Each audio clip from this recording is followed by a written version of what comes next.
1.4. Publication de la liste des boursiers. La présidence de l'Université d'Antananarive a procédé depuis ce matin à la publication de la liste des boursiers pour l'année académique 2011-2012. Il s'agit dans un premier temps de payer les frais d'équipement et le premier mois de bourse d'études à temps indiqué. C'est un premier pas dans la résolution du problème qui affecte l'enseignement supérieur, bien que cela demeure insuffisant par rapport à la dimension de nos revendications, a estimé Manou Ratouv Maïrson, président de l'Association des étudiants de la Faculté des Lettres et des Sciences humaines.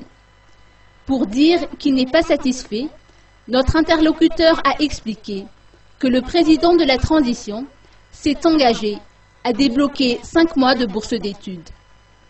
Qu'en est-il des 4 derniers mois, s'est-il demandé. L'État devrait garantir le paiement systématique des 4 derniers mois de bourse d'études, a-t-il préconisé.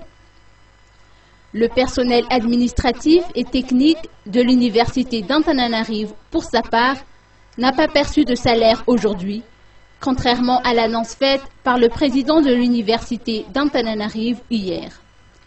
Le PAT a ainsi poursuivi sa grève et menace de suspendre ses activités, même si le déblocage des bourses d'études est désormais effectif à temps indiqué.